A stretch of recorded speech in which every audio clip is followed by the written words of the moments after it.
right, let's dive in. Today, we're going to trace the incredible story of video games, how they went from these super humble beginnings to the absolute global powerhouse they are today. You know, this whole story, it doesn't start in some cool games studio. Nope. It starts in a science lab, back in the 50s, when computers were the size of a room. So the question is, how on earth did we get from this, a simple blip on a screen, to this? An entertainment industry that's not just big, but bigger than Hollywood and the entire music business combined. It's a seriously wild ride, and by the end of this, you'll see exactly how it all went down. So our story kicks off way back in the pre-commercial era, the 1950s and 60s. Back then, you couldn't buy a video game. They were basically just experiments, little side projects for academics tinkering on these gigantic, expensive machines. And right here, you can see the very first sparks. In 1958, you have Tennis for Two, which might just be the world's very first video game, made just for fun. Then a few years later, Space War becomes this sort of underground hit with all the tech nerds at universities. But then in '66, one guy has an idea that's going to change everything. And that guy was Ralph Baer. He's an engineer, and today we pretty much call him the father of video games. His idea was simple, but honestly, revolutionary. He thought, hey, why should playing games be stuck in a university lab? Why can't we do it on the one screen that's already in everybody's home, the television? So here's how he did it. Baer saw that TV prices were dropping, and he just seized the opportunity. He pitched the idea, got a tiny budget of $2,500, and with a couple of other engineers, he built this prototype, the Brown Box. Now, my favorite part of this story, when he took it to the patent office, literally every single examiner on the floor crowded around just dying to play it. I mean, that's how you know you've made something special, right?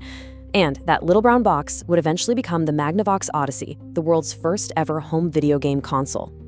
Okay, so the console is officially a thing. And in the 1970s, the industry just explodes. It becomes this massive commercial phenomenon, first in the arcades and then in our homes.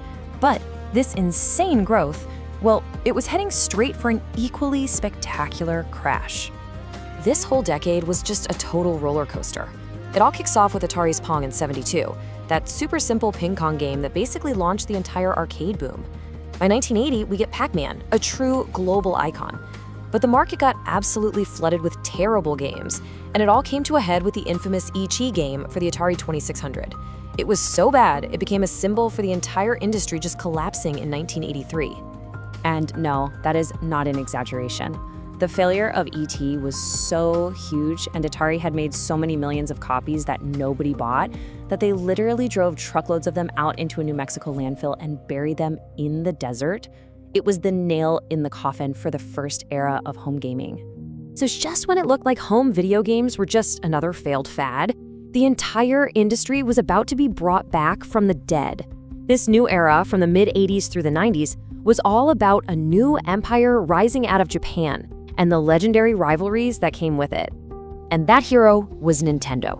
In 1985, they brought the Nintendo Entertainment System, the NES, to an American market that was totally convinced consoles were dead and gone.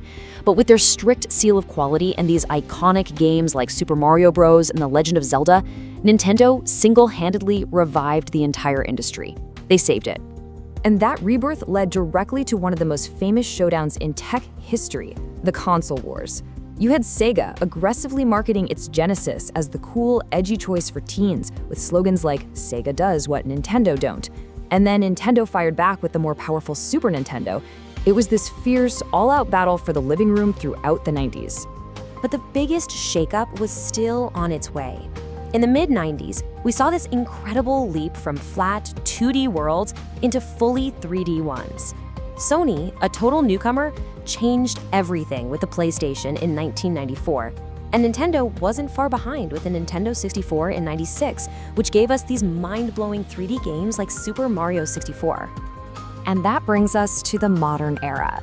This is where gaming stops being a niche hobby and becomes this completely dominant force in mainstream culture. We've got new players, new tech, and totally new ways to play. Yeah, the 2000s were just defined by these massive, massive successes. The PlayStation 2 became the undisputed king, the best-selling console ever. Microsoft decided to jump into the ring with the Xbox, kicking off a whole new console war. Nintendo kept doing its own thing, innovating with the Wii and its motion controls and later the Switch. And all the while, online and mobile gaming just exploded, putting a high-quality game in pretty much everyone's pocket. And you know, in this modern era, you don't need a giant company to make a global hit. Minecraft is the ultimate proof of that. It was started by just one single independent developer, and it grew and grew until it became the best-selling video game in history. It just goes to show you that a great idea can truly come from anywhere. Okay, so we've run through the history, but now I want you to take a second and really wrap your head around the scale we're talking about today. Because the numbers, they're just, frankly, staggering. I mean, just look at these console sales. The PlayStation 2 and the Nintendo DS are both sitting at around 150 million units sold. The Nintendo Switch has already blown past 120 million. These are astronomical numbers for a piece of dedicated gaming hardware. And the game sales? Even more mind-blowing. Minecraft has sold over 238 million copies. Grand Theft Auto 5 is closing in on 200 million. To give you some perspective, that's more copies sold than the best-selling book of all time, if you don't count religious texts. Insane! So, financially, what does all this add up to? Well, way back in 2016, the global video game industry pulled in nearly $100 billion in 1 year. And trust me, that number has only gone up since then.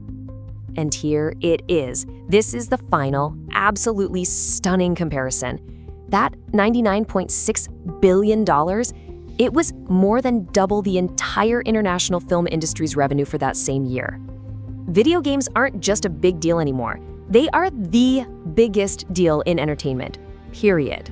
So, we've gone from a simple little blip on a lap screen to a cultural and economic force that's bigger than Hollywood. And it all started with the curiosity of a few engineers. Which just leaves us with one last, pretty exciting question to think about. If all of that could happen, what comes next?